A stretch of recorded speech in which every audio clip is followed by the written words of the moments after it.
So one of the fundamental questions we ask, how we can become a conscious giver, a conscious sharer, how we can become a person that can share in a pure way.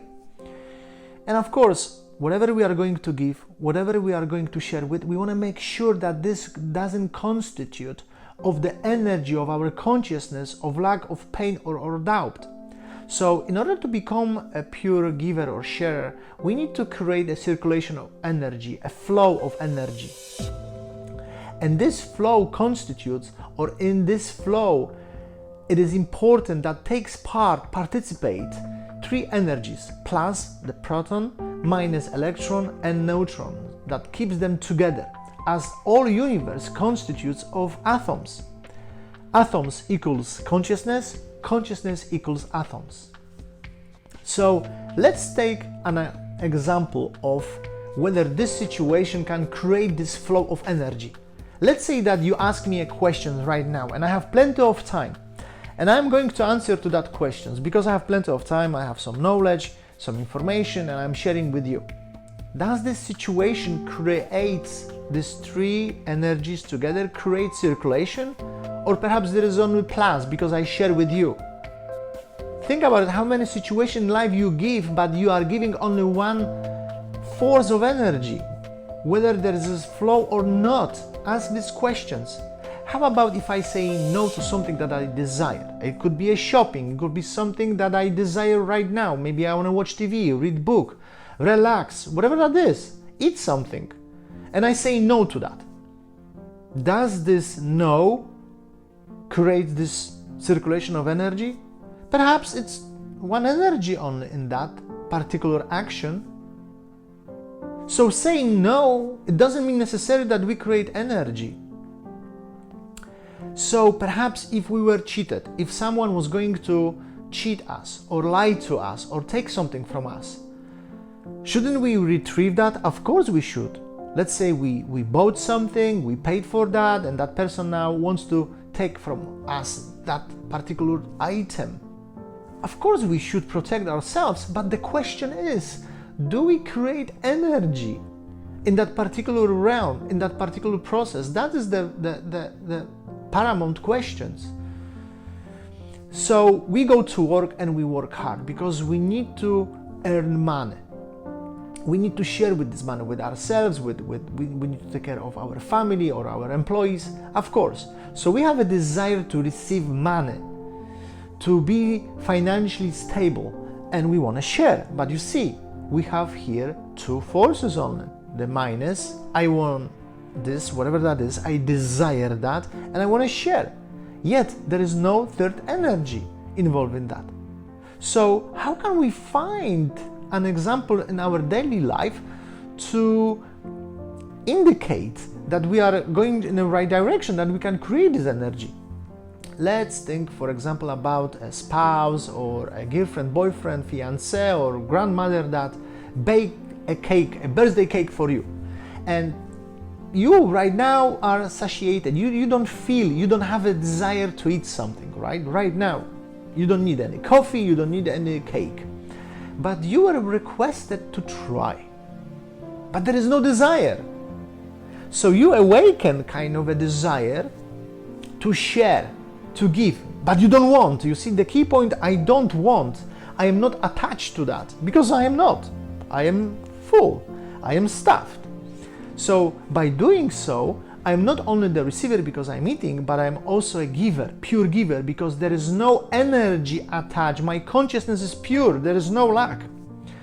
Let's say that a child approaches us or gives you a gift, a small gift. You don't need that gift, but the child asks you to take. Of course, you will take to share, to make the child happy. Now, this child comes back, returns after an hour and asks you, can you give me back this gift? Would you have a problem with that? Of course not.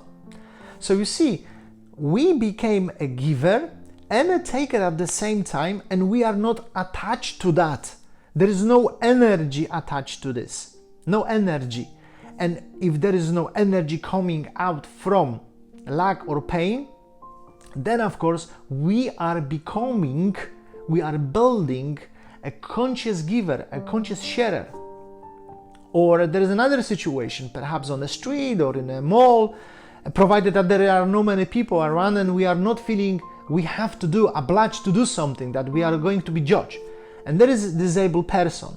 Do we have a problem to help that person?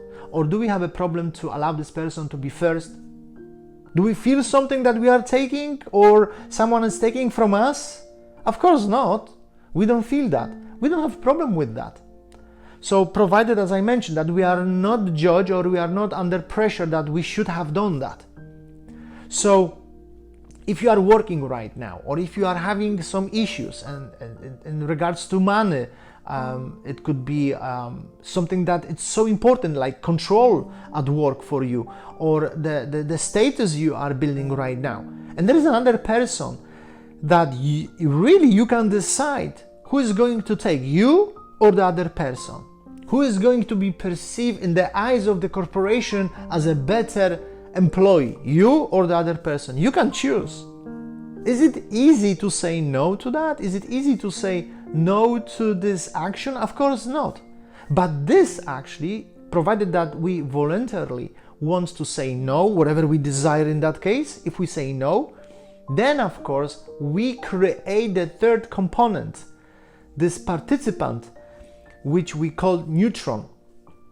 Now, have you ever considered why light bulb gives so much heat? It gives actually 95% of heat and only 5% of light. Why is that? You see, because the energy comes always, the current, the electricity comes always, no matter where we live, from left-hand side, from electron side. When there is this desire, we need to desire every day as much as we can. I have huge desire, and that is okay, and the energy flows through that, but then clashes with something which is filament. We call that filament, and when it clashes with this filament, it creates energy, two energies, the light and the heat. But why so much heat? Because you see, by putting the filament, the energy is diminished, the desire is weakened. So this energy that has been weakened goes towards this heat. Now, whatever it's pure, whatever it's left, created the light.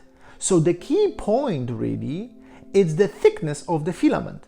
The more we desire, the more we really truly desire something, and it's so important for us, and we cannot live without that.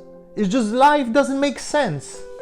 That is the way, and I cannot let it go. You see, that is the key point. The better and the more we want to say voluntarily no to that, this will create bigger light, and we need that light, about which I am going to talk in the next video presentation. This one was about the electron. In the next one, I will say a few words about proton. So we need that component of electron is compulsory to create this energy, to become the conscious giver, sharer. So the answer really is not to share, not to give so much only, but the key point is not to take what we desire. And about that, I'm going to talk more in the next video.